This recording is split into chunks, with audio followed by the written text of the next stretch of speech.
बुद्धि और भाग्य का भी झगड़ा बहुत हुआ। इसमें बुद्धि कुछ नहीं बोली है, पर भाग्य बहुत बोला। एक दिन की बात है, मैं माता सती के साथ में कुंभज ऋषि के आश्रम पर जा रहा था। पार्वती अगस्त ऋषि के दरवाजे पर मैं कथा श्रवण करने के लिए जा रहा था। उस समय पर भी सती ने मुझसे यही प्रश्न किया था कि बुद्धि और भाग्य में श्रेष्ठता किसकी?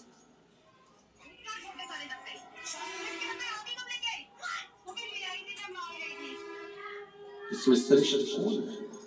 इसमें श्रेष्ठता किसकी है? सती को मैंने जो कहा,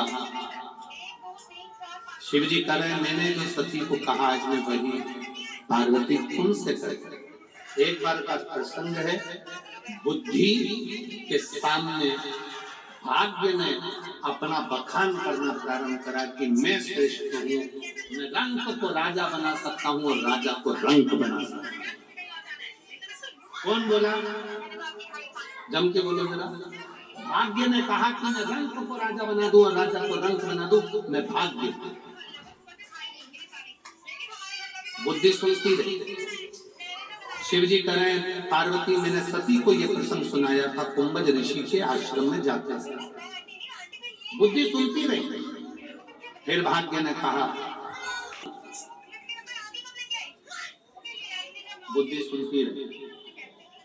अब बुद्धि का भी दिमाग ठनका और बुद्धि ने भाग्य से कहा, तुम बना सकते हो? हाँ।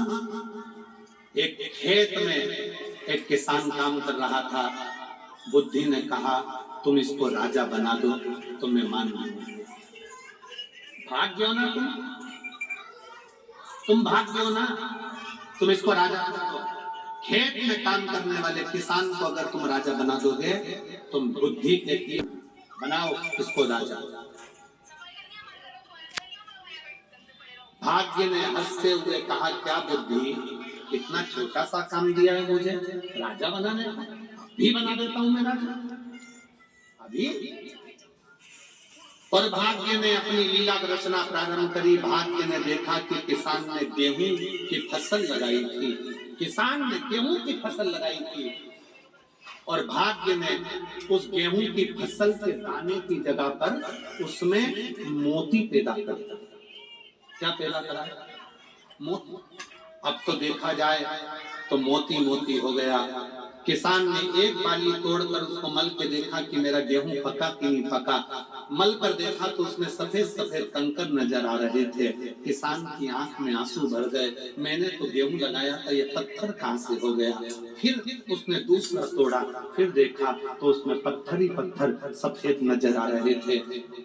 किसान बाहर बैठकर रोने लगा। नगर का राजा निकल कर जा रहा था। राजा ने देखा कि मेरे नगर का किसान रो रहा है, क्यों रो रहा है? पूछा, तुम्हारे रोने का कारण क्या है? किसान ने कहा, मैंने गेहूं की फसल लगाई थी, परंतु उसमें ये सफेद सफेद कंकर है, मैं पहचान नहीं पा रहा, ये सफेद सफेद कंकर लगे हैं। राजा ने जो फसल देखी तो राजा को लगा ये तो मोती है, मोती, और इतने कीमती मोती, ये मोती और इतने कीमती। राजा ने विचार कर लिया, मैं इससे कहता हूं कि ये फसल मेरे राजघराने में ला कर दे, मैं अपनी लड़की का विवाह इसके साथ कर दूंगा। भाग के ठहाका लगाकर बुद्धि से कहता है, ये दे, मैं राजा बनाकर मानूंगा।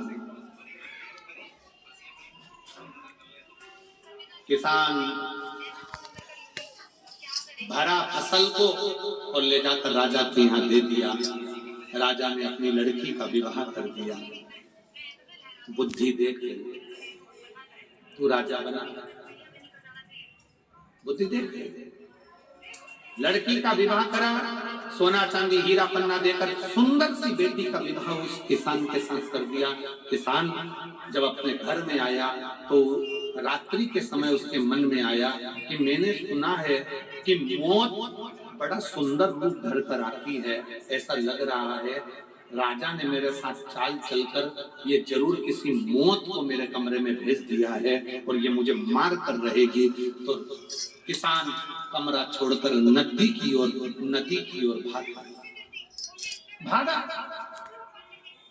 कुछ राजा के दूत घूम रहे थे, उनको लगा कि ये इसकी तो शादी हुई है, ये कहां भाग कर जा रहा है। उसको पकड़कर राजा के सामने ले जाकर खड़ा कर दिया। राजा ने कहा, इसने मेरी बेटी का अपमान करा है, इसको कारागार में डाल दो, कल इसको फांसी की सजा हो जाएगी, बंद करो इसको, ले जाकर।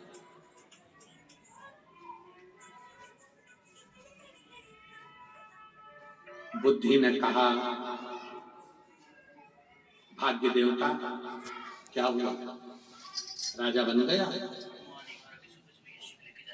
भाग्य देव हाथ जोड़कर बोले, मेरी गोटी उल्टी गई थी, ये राजा नहीं बना। तुमसे हाथ जोड़कर निवेदन है, इसको छुड़ा दो, भले ही राजा बने चाहे नहीं बने। बुद्धि ने कहा, तुमने हार मान ली। भाग्य कहता है कि मैं हार मानता हूं। बुद्धि ने अपना रीत अपनाई।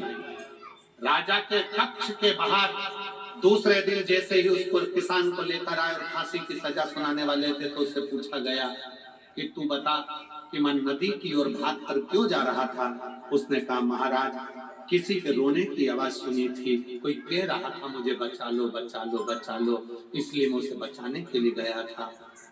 राजा ने मन में सोचा, मेरा जमाई कितना विद्वान है, दूसरे के दर्द को देखकर दुखी हो गया, आज से मैं तुझे सिंहासन पर बिठा दूंगा, आज से मैं तुझे सिंहासन पर बिठा देता हूँ। भाग्य मुख देखता रहा और बुद्धि ने अपना काम रच दिया।